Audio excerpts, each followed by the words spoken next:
Our second scripture reading is our epistle reading today, and it's taken once again this week from the book of James, James chapter 3 and verses 1 through 12. This is dense stuff. I would invite you to catch a phrase or a word or something that speaks to you out of this reading and hold it. It might be the thing that you take home today. So listen to what the Spirit would speak into your life in this reading from James 3, beginning at 1. Not many of you should become teachers, my brothers and sisters, for we know that we who teach will be judged with greater strictness.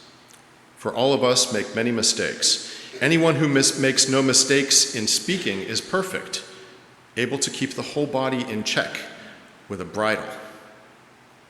If we put bits into the mouths of horses to make them obey us, we guide their whole bodies. Or look at ships, they who are so large that it takes strong winds to drive them, yet they are guided by a very small rudder, wherever the will of the pilot directs. So also the tongue is a small member, yet it boasts of great exploits. How great a forest is set ablaze by a small fire, and the tongue is a fire. The tongue is placed among our members as a world of iniquity. It stains the whole body, sets on fire the cycle of nature, and is itself set on fire by hell. For every species of beast and bird, of reptile and sea creature can be tamed and has been tamed by the human species. But no one can tame the tongue, a restless evil full of deadly poison. With it we bless God our parent, and with it we curse those who are made in the likeness of God. From the same mouth come blessings and cursings. My brothers and sisters, this ought not to be so.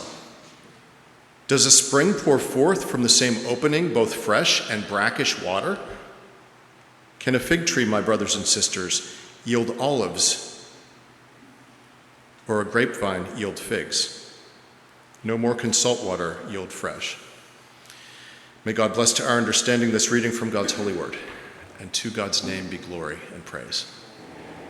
Amen. James gives us perhaps a slightly outdated analogy here, but it's a good one. He says if we put bits into the mouths of horses to make them obey us, we guide their whole bodies. This is a good message for our times. What he's saying here is if you control the narrative, if you control the script, if you control the words, you make what happens. It's kind of scary, isn't it? He goes on to say, who can bridle the tongue? It's a fire. The epistle of James is on to something here, but James stacks his wisdom so densely that you have to pull out a phrase or an image or a word and hold it up to the light, unfold it. With his analogy about putting a bit into the horse's mouth, he's suggesting that our world is in large part guided by the words that we put out there into it. And that's true, isn't it? Words have enormous power. If we can control the mouth, we can control what comes to be. Realities are birthed by words. Words in television ads, words to a loved one, words overheard in a bus or a restaurant, words spoken during a political debate. Words, they're nothing but symbols. You can't sit on the word chair. It's just a symbol. It's just a sound. And yet we human beings live by our symbols. Our words give rise to possibilities, which create actions. Words inspire visions, both good and bad. And those visions will capture people's imaginations and create action. We never know where our words will land, for good or for ill. What are some of the words that have gotten caught in the imagination of our world? What are some of the most famous quotes you can think of? Words that are still resounding down through the years and influencing us still today. A lot of them aren't that good. A lot of them aren't that insightful or wise. The ones that we remember, okay, so 7 years ago, while researching a different sermon, I looked up the 100 most famous movie quotes of all time. I went back to that list for this day's sermon, and the top 5 quotes haven't even changed. The American Film Institute is always updating their list so that old quotes that are being forgotten come off and new quotes that are being added come on. But the top 5 have been solidly entrenched for at least 7 years, maybe longer. What do you think they are? I'll be back. That's a good one, though. We'll revisit that one. What is it? Oh, you ruined it. Actually, you got it a little bit wrong. We'll be back to that one, too. I hope nobody heard it, because it's right. That's number 1. Do you have a quote in mind, even if you don't want to call it out? What do you think is the most famous movie quote of all time? Well, here's number 5. Oh, was there another? Frankly, my dear, I don't give a damn. That's exactly right. Thank you for saying in church, Mary, a word that I cannot say in church. That is the most famous movie quote of all time, and if you didn't hear it, we're getting back there. Number 5 is from Casablanca, 1942, which my Greek professor in seminary insisted was the very best movie ever made. Don't worry, he's gone. Was the very best movie ever made, and it did not behoove you to disagree with him ever. And that was, here's looking at you, kid. Here's looking at you, kid. 1939 is the only year that makes the list twice, the top 5 list, twice, with 2 different movies. Coming in at 4th most famous movie quote of all time is, "I've a feeling we're not in Kansas anymore," from The Wizard of Oz, 1939. 3rd place goes to a movie I've never seen, but I've been hearing this quote my whole life. It comes from The Waterfront, On the Waterfront in 1954. "I could have been a contender." Never seen that movie. The 2nd most famous movie quote is from 1972, finally a movie within my lifetime, though barely. The Godfather gives us the line, "I'm gonna make him an offer he can't refuse." And the most famous movie quote of all time, Mary already got it, and so did Chris, is, well, I was going to bait you with a few possibilities first. It's not "you can't handle the truth." "You had me at hello"? That'd be a good one. "You're going to need a bigger boat"? That's a good one. "Go ahead, make my day." E.T. phone home? "Shaken, not stirred"? "Fly, my pretties, fly." "You're not my father. I'll never rule the universe with you." None of the above. It is, in fact, as has already been noted, from 1939's Gone with the Wind. "Frankly, my dear, I don't give." You know the words. Okay, some of these lines have some meaning. Some of them speak to the human condition a little bit. "I could have been a contender." That speaks to lost hopes, lost possibility, regret. But most of these lines, they're pretty inane. They don't say anything all that worth hearing. They're drivel. How is it that words remain with us for so long? How is it that words get stuck in our minds, collectively and individually, and they stay there for decades? I mean, when was the last time you saw Gone with the Wind? I don't know that I've ever seen it, actually. But seriously, words have such power. They're weird that way. They end up in places where we never expected them to go. They end up lasting longer than we expect they would, and sometimes disappearing faster than we hoped they would. And though most of the words we speak in a lifetime will be forgotten, you never know which ones will linger somewhere in somebody's memory, in somebody's soul. We never know which words are going to linger in the collective landscape of a people, of a nation. Sometimes greater words, better words, finer words of poems and plays and maybe some sermons fly forgotten. I was at Shakespeare in the Park yesterday, and they're doing Twelfth Night. And I didn't know how many good quotes there were in Twelfth Night. I think I have a few here for you. I took note of them. "O time, thou must untangle this, not I. Some have greatness thrust upon them." I think we've heard that one. "The whirligig of time brings in his revenges." Good quotes. I can think of some better ones. "To be or not to be," because that's the question of everything, isn't it? "I have a dream." Maybe one of the most powerful quotes in American history. "The only thing we have to fear." And we could all finish that quote, couldn't we? "I think, therefore I am." That's a good one. "Be the change you wish to see. Do unto others as you would have others do unto you. Come unto me, all ye who labor. Take up your cross and follow me." Those old movie quotes and lines, most of them are no sillier than the top 5 quotes that each of us has on a loop in our own minds most of the time, in our quiet thoughts, which we replay over and over. These are lines that will never become famous or fun. They are made up of various verbal scraps that people threw at us, things we told ourselves, things others told us. They fell to us at some point in our lives and they stuck. Lines from a song, lines from a book. Mostly, the top 5 quotes that run through our minds on a daily basis are made up of words that people said to us and about us at a time when we believed them. And then, even if later experience has proved them wrong or proved them right, we still hear and heed those words.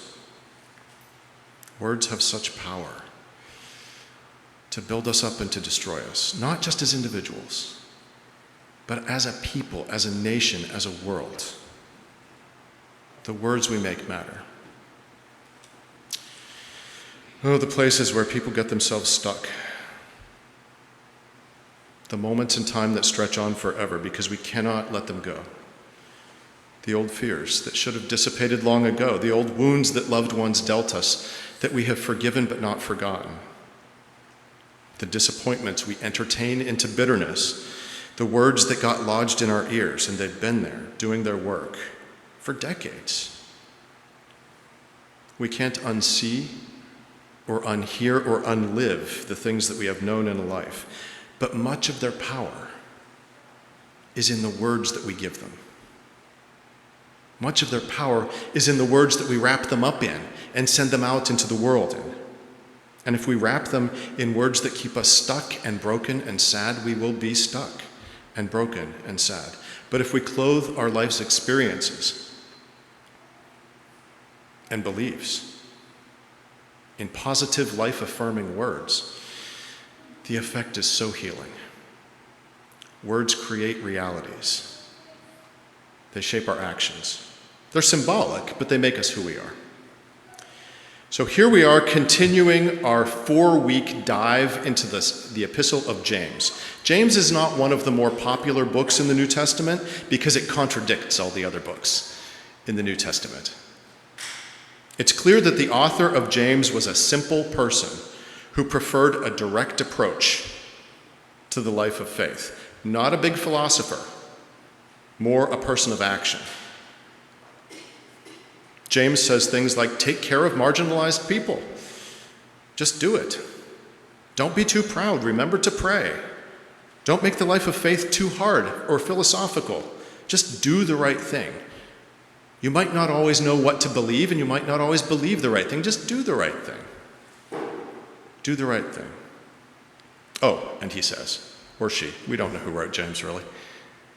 James says, be careful what you say. Weigh your words, because words matter. Weigh your words before you speak them, for your words are a fire that you set loose in the world. And you might start something that quickly grows bigger than you are. Words, James says, are the rudder that steers the ship. If you put a bridle in a horse's mouth, you control the whole horse's body, and whatever that horse is pulling, the mouth is the key to mastering the direction of things. And that's important. If you can control the tongue, then you shape what becomes real. And that is so scary. If you control the narrative, if you control the script, if you control the history books, if you control what is being said, then you shape the future. Controlling the narrative. James is right about this. Words are being used to frighten us and control us all the time. This has always been the case, but I think words travel so much faster now than they used to. It's so easy to get your words out there and to keep them in the form that you created them in.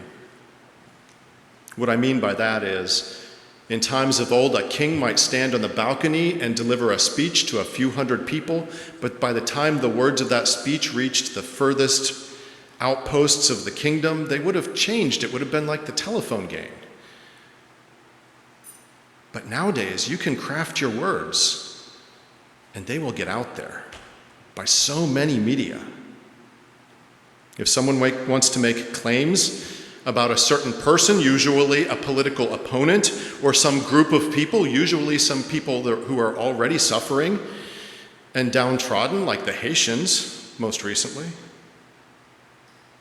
If someone wants to say that these people or this person is responsible for some great injustice or wrong, then those words can be perfectly crafted and broadcast to the world in their original form. The narrative in this nation has been so combative, so ugly, so fear-filled for so long that most of us are weary and wary of words. It makes me wonder how important preaching still is, because nobody trusts words anymore. People just don't trust them. They've been used against us. I'm painfully tired of hearing about dogs and cats in Springfield, Ohio.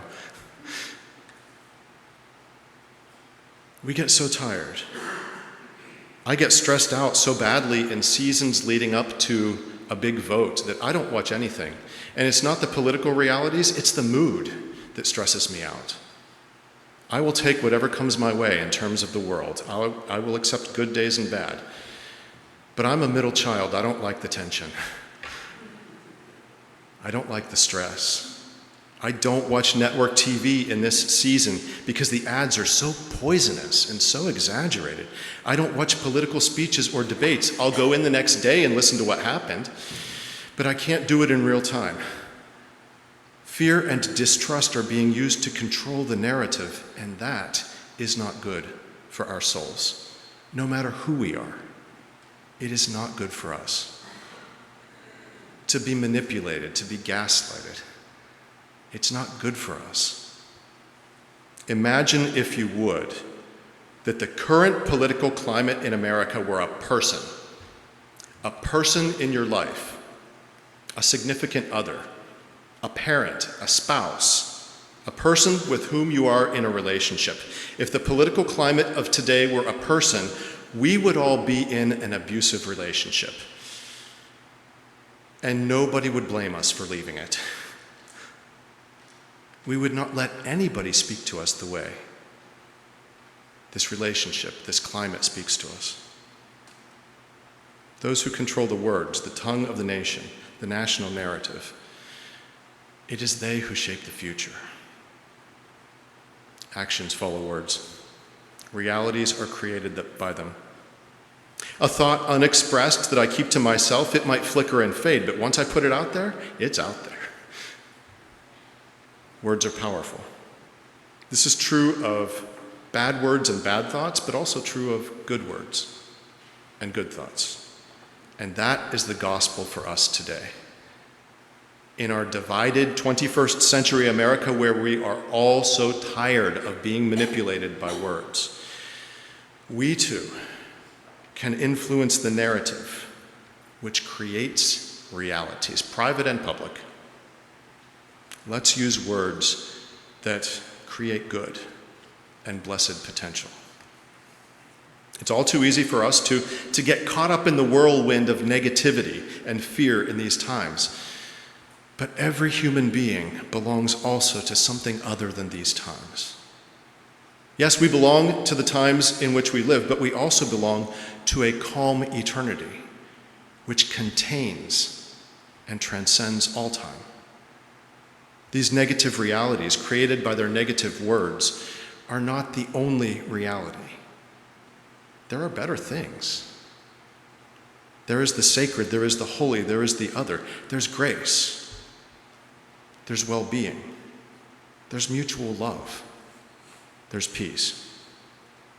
We will live better amid the fearful realities of this world and all its soul-crushing words if we will immerse ourselves daily and constantly in good words. Words that give us hope. Words that add meaning and beauty to our lives. Words that express the higher truths and help to create higher truths. And so I would ask you, where are you going to get good and beautiful words to make you and the world better? Where are you going to get better words than, "I'll be back"?